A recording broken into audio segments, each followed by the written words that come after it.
যদি ভয় দেখায় যে রিসিভ বন্ধ করে দেব, আমাদের আমদানি রপ্তানি যাক, ওর পাশে মায়ানমার আছে, ওর পাশে মালদ্বীপ আছে, ভুটান আছে, পাকিস্তান আছে, চীন আছে, আফগানিস্তান আছে, একটার সাথে ওদের সম্পর্ক ভালো না।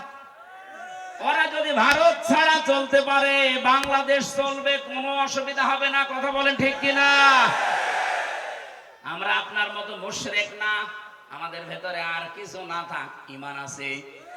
আরো জোরে আহ্বান যারা দায়িত্বে আছে, খুব দ্রুত তাড়াতাড়ি ব্যবসা বাণিজ্য যা আছে সব কাট করে দেন।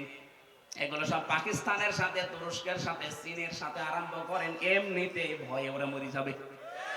কারণ আমি তো ওই 17, 18, 19, 20, 4 বছর ওখানে প্রায় 1.5 মাস 2 মাস করে থাকতাম, ওদের আচরণ দেখেছি। কোরআনের ওই আয়াতের সাথে সূরা বাকারার 100 ভাগ ওদের মিল আছে। ওরা সব চাইতে বেশি ভয় পায় মরণকে। এই কথা বলে না কেন? ওরা সব চাইতে বেশি ভয় পায় মরণকে। কথা কার? আরো জোরে। আর আমরা সব চাইতে বেশি ভালোবাসি মরণকে, কারণ আমরা জানি মরণের বিছানায় আছাড় খেয়ে পড়লে আমাদের একটা অবস্থান আছে। কি? সূরা নাহলে সূরার 32 নম্বর আয়াতে আছে, আল্লাযীনা তাতাওয়াফাহুমুল মালাইকাতু তাইয়্যিবিনা ইয়াকুলুনা সালামুন আলাইকুম উদখুলুল জান্নাতা বিমা কুনতুম তা'মালুন। যে মানুষগুলো এই পৃথিবীর ময়দানে মরণের বিছানায় আছাড় খেয়ে পড়বে, ফেরেশতারা দলে দলে আসতে থাকবে তার কাছে। তাইয়্যিবিন শব্দের শাব্দিক অর্থ শুধু পবিত্রতা না, এটা শুধু পোশাকের পবিত্রতা না, শুধু দেহের পবিত্রতা না, চিন্তা চেতনার পবিত্রতা, আমাদের বিশ্বাসের পবিত্রতা। যেহেতু ওদের বিশ্বাসে শিরিক আর আমাদের বিশ্বাসে ঈমান, এই কথা বলে না কেন? সুতরাং আমাদের যে পবিত্রতা আছে বিশ্বাসে, এই বিশ্বাস নিয়ে যখন আপনি পড়বেন মরণের বিছানায়, ফেরেশতারা এসে বলবে সালাম, শান্তি, উদখুলুল জান্নাহ, প্রবেশ করো ওই জান্নাতে। আর ওরা মরণের সঙ্গে সঙ্গে দেখতে পাবে ও মাআওয়াহুন নার, আগুন। কি এখানে এত ভয় পাই? আমরা যারা ইমানদার, যারা পবিত্র ইমানদার, এই মানুষগুলো মরণের সঙ্গে সঙ্গে আমরা দেখতে পাবো জান্নাত। ফেরেশতারা এসে বলবে প্রবেশ করো, উদখুলুল জান্নাতা বিমা কুনতুম তা'মালুন। দুনিয়ায় যা কাজ করেছো তার পুরস্কার হিসাবে আল্লাহ তোমাদেরকে এই বাগান দেখাচ্ছে। জোরে বলেন আমিন। আসল জীবনের সফলতা তো এটাই। আপনি 41 সাল পর্যন্ত ক্ষমতায় থেকে কি করতেন যদি জাহান্নামে যাওয়া লাগে? কথা বলেন না কেন? আমরা 41 সাল না, 41 সেকেন্ড বাঁচতে চাই, কিন্তু আমরা চাই আমাদেরকে আল্লাহ জান্নাতি বলে ঘোষণা দিক। ফামান সুহজিহা আনিন নার ওয়া উদখিলাল জান্নাতা ফাকাদ ফাজ।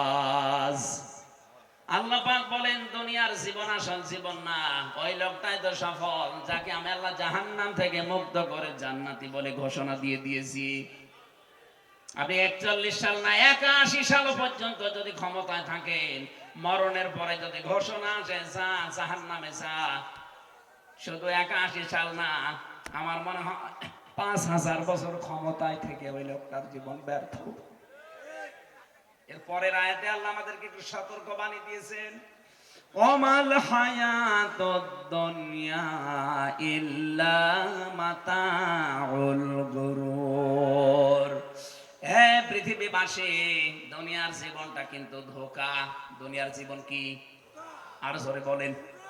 এটা ধোঁকা। তোমার মা বাবা ধোঁকা, সন্তানাদি ধোঁকা, স্ত্রী ধোঁকা। বিশ্বাস হয় না, যাদের জন্য বৈধ অবৈধ নেই, বাবা শাহজালাল, সব হালাল বলে উপায় করতেছো। কোটি কোটি টাকার সম্পদ রেখে যাচ্ছ, মারা যাও, মাত্র 100 বছর পরে তুমি ফিরে আসো, আমি গ্যারান্টি দিলাম।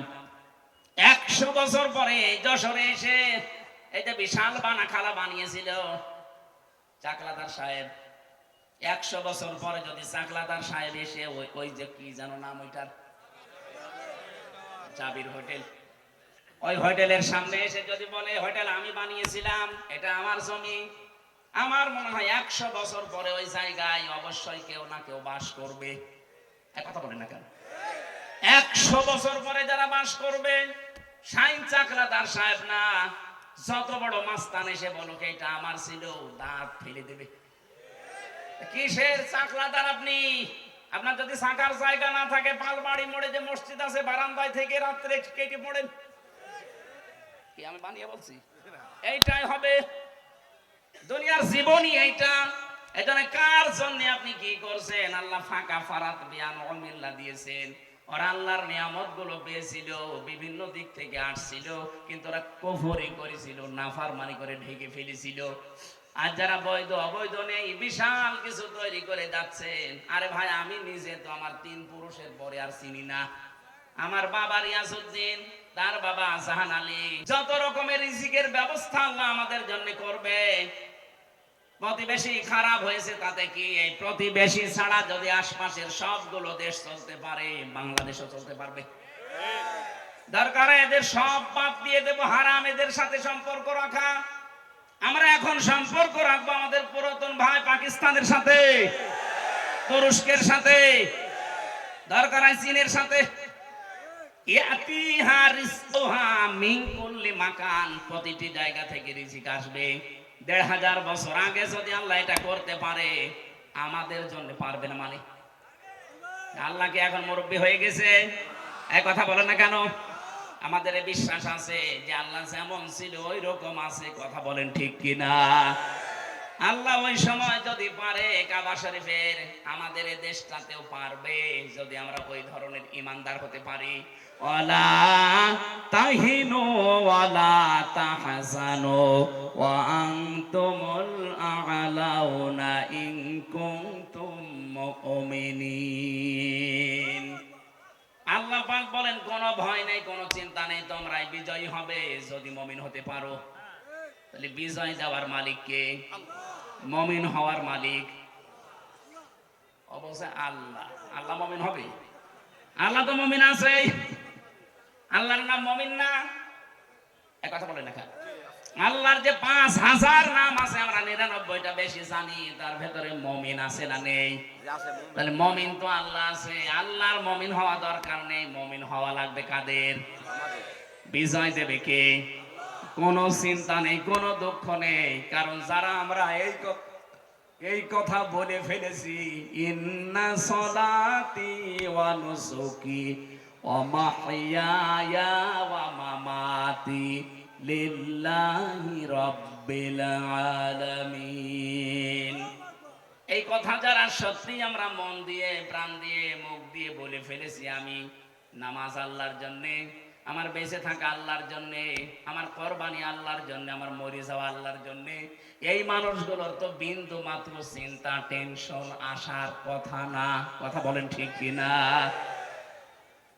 এই মানুষের সংখ্যা আগস্টের ৫ তারিখের আগ পর্যন্ত আমরা একটা জরিপ পেয়েছিলাম। এই যে বিশ্বাস যে আমার নামাজ, আমার কোরবানি, আমার বেঁচে থাকা, আমার মরে যাওয়া, মাত্র ১০০ জনের ১৫ জন এ বিশ্বাস করতো। কিন্তু এই ৩ মাস ১০ দিনের ব্যবধানে আমার আল্লাহ এমন একটা নিয়ামত আমাদের দিয়েছেন, এখন ১০০ জনের ৫৮ জন মানুষ চাইছে যে এই আয়াতটা আমাদের দেশে কায়েম হোক। ১৫ জন থেকে ৩ মাসে যদি ৫৮ জন হয়ে যায়, কিছুদিন যেতে দেন, এদেশের ১০০ জনের ১০০ জন মানুষ চাইবে এই দুনিয়ায় আল্লাহর বিধান কায়েম হোক। ওইটাই সফলতা। যত ষড়যন্ত্র হচ্ছে, কোন কল কাটিতে পা দেবেন না, কোন উস্কানিতে পা দেবেন না, কিচ্ছু হয়নি দেশের। ওরা সাইফুল ইসলাম আলিফকে হত্যা করার মাধ্যমে একটা ইস্যু তৈরি করে অস্থিতিশীল পরিবেশ বানাতে চেয়েছিল। যখন দেখেছে না এরা তো পা দেয় না, আবার আর একটা তৈরি করবে। যত কিছু হয়ে যায় যাক, আমরা কিন্তু উহুদের ময়দানের মতো আছি। নবীজির কথা না মেনে উহুদের ময়দানে প্রথমে বিজয় হয়ে গেছে, কথা বিশ্বাস করে যারা গনিমতের মাল পোড়াতে গিয়েছে, তখনই কিন্তু আক্রমণ হয়েছে। কথা বলেন না কেন? এজন্য আমরা বিজয় পেয়েছি, কিন্তু নবীর হুকুম যেটা আছে, এই বিজয়কে ধরে রাখতে হলে আল্লাহর বিধানটা চালু করা লাগবে। আরো জোরে বলেন, নাই তো এই ষড়যন্ত্র থামছে না, থামবে না। আর এখন যদি আমরা কেউ ঘাট, কেউ বাজার, কেউ নৌকা, কেউ লঞ্চ, কেউ ঘাট, কেউ ব্রিজ, এগুলো যদি এখন গনিমতের মাল মনে করে আরম্ভ করতে চায়, ওরা কিন্তু বসে নেই। খালিদ বিন ওয়ালিদের মতো নেতৃত্ব দিয়ে আমাদেরকে আবার লাশ বানিয়ে ফেলবে। আর একবার যদি এবার পিছিয়ে যান, এদেশে কিন্তু 50 বছর আর ইসলাম আসবে না। সময় সুযোগ আল্লাহ একটু তৈরি করে দিয়েছে। কোন জাতি যদি নিজেদেরকে পরিবর্তনের জন্য চেষ্টা না চালায়, আল্লাহর অত দায় পড়ে না যে আল্লাহ জোর করে আপনাকে পরিবর্তন করে দেবে।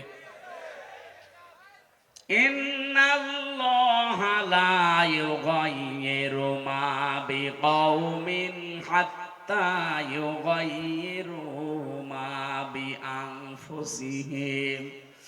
অবশ্যই আল্লাহ কোন জাতির ভাগ্য পরিবর্তন করেন না যতক্ষণ তারা নিজেদের ভাগ্য নিজেরা পরিবর্তন করার চেষ্টা না করে। বাংলার মুসলমানেরা, এটা কিন্তু রেকর্ড হচ্ছে, কালকেই সারা দেশে যাবে। আমার সামনে শুধু এই 50,000 মানুষ না, এখন 18 কোটি মানুষ নিয়ে কথা বলছি। সাবধান, আমরা নিজেদেরকে পরিবর্তনের সময় আল্লাহ হাতে তুলে দিয়েছে। এইটাও যদি এবার আপনি মিস করেন, ভুল করেন, বিশ্বাস করেন 53 বছর না, 153 বছর পেছিয়ে যাওয়া লাগবে। রিস্কে নিয়ে কোনো চিন্তা নেই।